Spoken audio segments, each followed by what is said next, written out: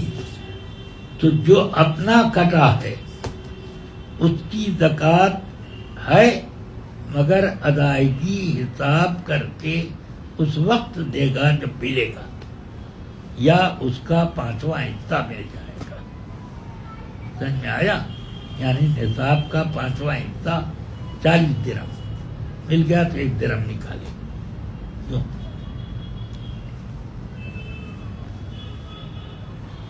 بات سمجھ میں آ رہی؟ بس یہی ہے۔ مگر جو پیسہ گورنمنٹ دے رہی ہے اس میں شامل کر رہی ہے، تو وہ ابھی میرے قبضے میں آیا نہیں تو میں اس کا مالک بھی نہیں ہوا، اس لیے اس پر میری طرف سے زکوٰۃ نہیں ہوگی۔ جب آئے گا قبضے میں تو اس وقت میں مالک ہو جاؤں گا، اس روز سے مال زکوٰۃ میں اس کو ملا دیا جائے گا۔ عبد القادر میمن سوال پوچھتے ہیں کہ نماز پڑھ رہے ہیں اور سلام پھیرنے کے بعد جاندار کی تصویر آگے ہو یا پیچھے یا پھر کہیں دائیں بائیں نظر آئے تو کیا حکم ہے؟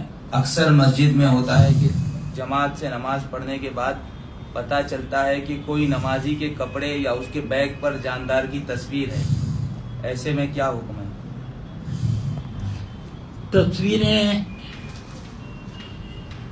دو قسم کی ہوتی ہیں، چھوٹی اور بڑی۔ وہ چھوٹی تصویریں کہ سجدے کی جگہ پر یا سجدے سے کچھ آگے جگہ پر رہے اور آدمی کھڑا ہو اور وہ نظر آئے، یعنی آنکھ کان وغیرہ سب اس کے ظاہر ہوں، سمجھ سکے آدمی، تب تو اس سے کراہت تنزیہ ہوتی ہے، یہ کراہت تحریم ہوتی ہے جب پوری ہو، یعنی آدھی نہیں، سمجھے نہیں آیا؟ پوری ہو۔ اور یہ کراہت تنزیہ پوری ہے اور چھوٹی ہے، کان آنکھ نظر نہیں آتے، یا کچھ نظر آتا ہو مگر وہ اس طرح رکھا ہو کہ اس سے تذلیل مقصود ہو، یعنی زمین پر بچھا ہوا ہے، پاؤں اس پر رکھے ہوئے ہیں اس طرح پر، تو ایسی صورت میں کراہت نہیں ہے۔ لیکن اس صورت میں جبکہ وہ بڑی تصویر ہو کہ وہ سب نظر آتا ہو اس کا اور پوری تصویر ہو تو کراہت تحریم ہے۔ اگر سامنے دائیں بائیں ہو، پیچھے ہے، اگر پیچھے اوپر ہی حصے پر ہے، سر سے اونچا پھر، تب ایسی صورت میں بھی کراہت تحریم، اور پیچھے اگر نیچے زمین پر ہے تو نہیں،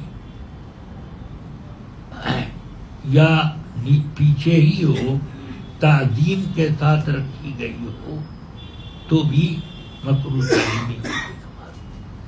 اور اگر تصویر کٹی ہوئی ہے جیسے آدھا دھڑ یا گردن اس طریقے پر تو نماز مکروہ تحریمی ہوگی، اگرچہ اس کے آنکھ کان سب نظر آتے ہوں۔ فتاوی رضویہ کی پوری تشریح میں کا اقتباس کیا۔ چلیے، میں ایک مہینہ پہلے شارجہ UAE میں جاب کے لیے آیا ہوں۔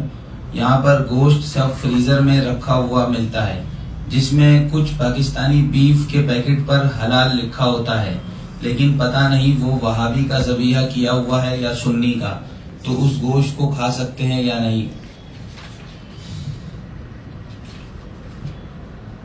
جن علاقوں میں زیادہ تر گوشت ایسے ہی لوگوں کا دستیاب ہوتا ہے جن کا ذبیحہ مسلمانوں کے لیے ممنوع ہے، تو وہاں پر اس سے بچنا واجب ہے. اور جہاں زیادہ تر صرف سنیوں ہی کا پایا جاتا ہے اور ایک آدھ کہیں کہیں مشتبہ ہوتا ہے، تو اگر وہاں شبہ ہے تو وہ شبہ کالعدم ہے. ہاں اگر معلوم ہے کہ یہ فلاں کا ذبیحہ ہے جو جس کا ذبیحہ جائز ہے، تب تو وہ حرام ہے. یہ مسئلہ اس صورت میں جبکہ آدمی کا پتہ نہیں ہے کہ ذابح کون ہے، یہ اس طرح کا مسئلہ ہے، تو وہاں پر انہی چیزوں کا اعتبار ہوگا کہ زیادہ کون سا دستیاب ہوتا ہے. عبارات وغیرہ میں زیادہ تر ایسا ہی ہوتا ہے کہ ایکسپورٹ امپورٹ کا مال آتا ہے اور اس میں زیادہ تر ایکسپورٹ کرنے والی کمپنیاں جو ہوتی ہیں وہ گڑبڑ ہوتی ہیں. یہاں تک کہ آسٹریلیا سے بھی گوشت آتا ہے، اس کے بارے میں خوب اچھی طرح سے معلوم ہوا کہ کنگارو کا گوشت بھی وہ بیچ دیتے ہیں. زیادہ تر بڑے گوشت کے نام پر کنگارو کا گوشت ہو جاتا ہے، سعودیہ میں بھی اور امارات وغیرہ میں ہو جاتا ہے.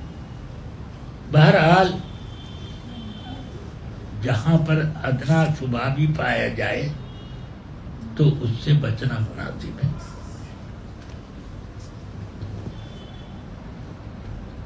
سوال یہ ہے کہ مجھے ایسیڈیٹی کی پرابلم بہت زیادہ ہے، جس کی وجہ سے مجھے ڈکار کافی زیادہ آتی ہے. سحری کرنے کے بعد جب ڈکار آتی ہے تو پیٹ کا کھانا حلق میں آ جاتا ہے اور کچھ حد تک منہ میں بھی آ جاتا ہے. تو کیا اس کھانے کو واپس اندر کر لینے سے روزہ جاتا رہا؟ اور ہم نے سنا ہے کہ حضرت بیماریوں کا علاج کتاب سے بتاتے ہیں، تو ایسیڈیٹی سے چھٹکارا پانے کے لیے بھی کوئی نسخہ ہو تو ضرور بتائیں.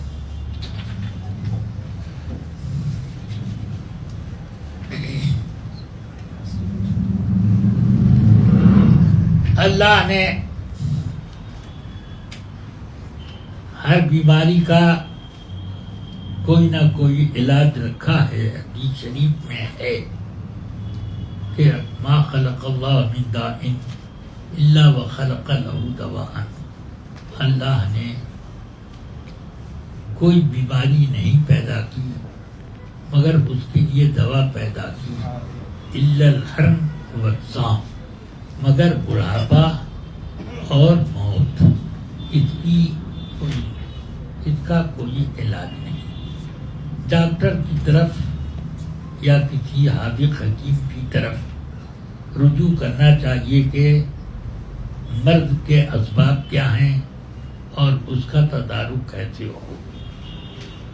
اس وقت صرف مسئلہ بتایا جا سکتا ہے وہ اس بات کا کہ حلق میں اگر کچھ تھوڑا سا آیا دانہ اور وہ پلٹ گیا تو روزہ نہیں ٹوٹا، لیکن اگر منہ بھرا اس کی وجہ سے تو روزہ ٹوٹ جائے گا. اس چیز کی احتیاط برتی جائے اور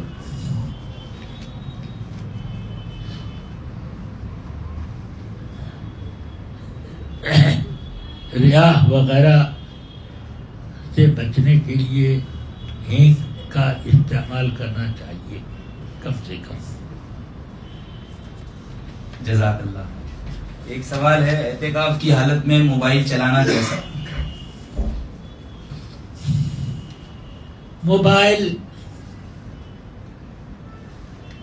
اعتکاف میں ہو یا بغیر اعتکاف کے مسجد میں استعمال نہ کیا جائے، کیونکہ عام طور سے اس میں دنیاوی گفتگویں ہوتی ہیں، اور آدمی کی دنیاوی گفتگو مسجد میں، اس کا حدیث میں آیا کہ جس طرح آگ لکڑی کو تباہ کرتی ہے، اسی طرح دنیاوی گفتگو لوگوں کی نیکیوں کو تباہ کر دیتی ہے، مسجد میں دنیاوی گفتگو۔ اس لیے اگر اس سے قرآن شریف سن رہا ہے یا کسی سے دینی مسئلہ سن رہا ہے یا بتا رہا ہے تو یہ تو جائز ہے،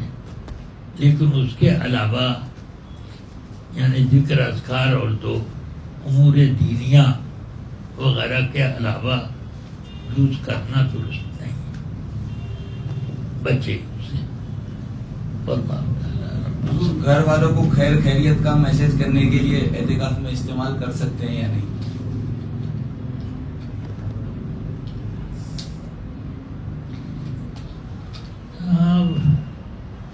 خیر پوچھنا یا سلام کرنا، بس یہاں تک تو یہ ہے ٹھیک ہے، لیکن اب یہ کہ فلاں سودا آیا کہ نہیں آیا، اور یہ مال بکا کہ نہیں، کتنا پیسہ ادھر ادھر سے وصول کیا، یہ سب چیزیں نہیں ہونی چاہیے، صرف خیر تک ٹھیک ہے۔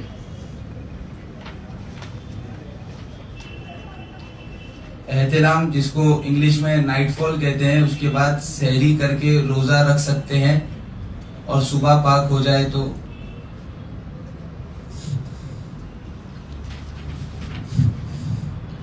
آدمی کو سحری سے پہلے بدخوابی انزال والی ہو یا سحری کے بعد، اس میں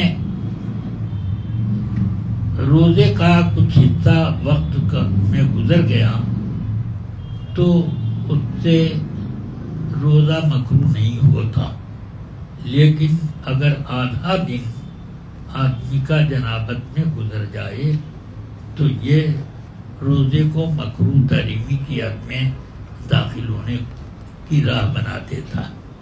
اس لیے اگر کسی نے بیوی سے جماع کیا یا اس کو احتلام ہوا سحری کے پہلے فجر کے وقت نماز سے پہلے اگر وہ غسل کر لیتا ہے تو کوئی حرج نہیں، نماز پڑھ لے، تھوڑا سا وقت گزر گیا حالت جنابت میں، اس میں کوئی حرج نہیں، یا دن ہی میں وہ سویا اور احتلام ہو گیا تو اس سے بھی روزہ نہیں ٹوٹا، مگر یہ کہ آدھا دن وہ نہ گزرے، اس کے اوپر جلد سے جلد آدمی اپنے آپ کو غسل سے فارغ بنا لے، پاک صاف بن جائے۔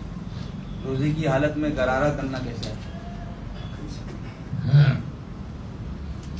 اس میں تو غرارہ کرنا تو عموماً غرغرہ کرنے میں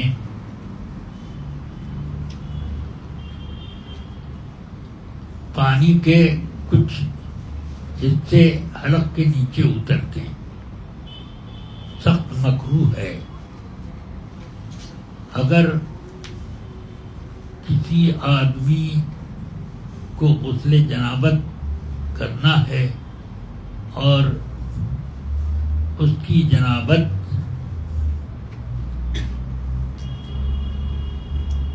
روزے کا وقت شروع ہونے کے پہلے کی ہے اور کوئی پانی پی لیا ہے اس نے یا غرارہ کر لیا ہے روزے کا وقت شروع ہونے سے پہلے، تو غسل میں اس کو کلی کرنا کافی ہے، غرارے کی تو کوئی ضرورت نہیں۔ ہاں جس نے نہ کیا ہو تو اس احتیاط کے ساتھ وہ کلی کرے کہ حلق کے اوپر تک کا جو حصہ منہ میں شمار ہوتا ہے وہ دھل جائے، بس اس پر سے پانی گزر جائے اور حلق سے نہ اترے۔ روزہ یاد رہا اور حلق سے ایک قطرہ بھی اتر گیا تو آدمی کا روزہ ٹوٹ گیا، اور روزہ یاد ہی نہیں تھا اور وہ بھول کر ایسا ہو گیا، تب تو پھر معافی کی درجے میں۔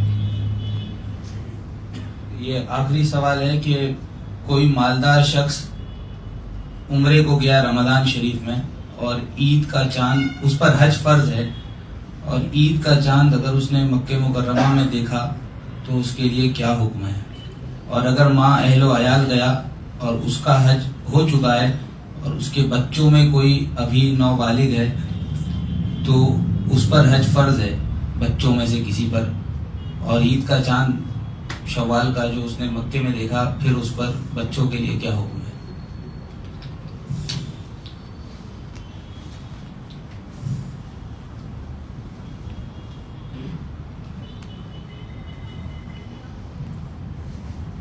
وہ عمرے کے لیے گیا ہے اور شوال کا چاند نظر آ گیا تو حج اس پر فرض تو ہوگا مگر فوراً ادا کرنا اس کا واجب نہیں ہوگا، خصوصاً اس زمانے میں جب کہ عمرہ کو جانے والوں کو حج تک رکنے کی اجازت نہیں ہوتی، اور گورنمنٹ اس کو زبردستی روانہ کرے گی یا یہ کہ اس پر کوئی کلیم بھی لگا دے گی کہ آئندہ یہ حج کو بھی نہ آوے، تو اس لیے اس سال تو یوں بھی نہیں ہے۔ باقی یہ کہ اگر اس کی کئی شکلیں ہوتی ہیں، مثلا اگر کوئی غریب آدمی عمرے کو گیا اور گھر بال بچوں کو چھوڑ کر گیا تو اس پر حج فرض نہیں ہوگا، اس وجہ سے کہ اس کو گھر والوں کا جن کی کفالت اس کے اوپر فرض ہے اس کا نفقہ دینا ضروری تھا، اور وہ نفقہ دیے بغیر آیا ہے اور دینے کی ابھی استطاعت بھی اس کو نہیں ہے، تو اب ایسی صورت میں اس پر حج فرض نہ ہوگا۔ اس میں اور بھی کچھ تفصیلیں ہیں، اتنے ہی پر بس کرتا ہوں۔ اللہ تبارک و تعالی ہم سب کو توفیق خیر عطا فرمائے۔ اللہم صلی علی سیدنا محمد۔ اللہم ربنا اہدنا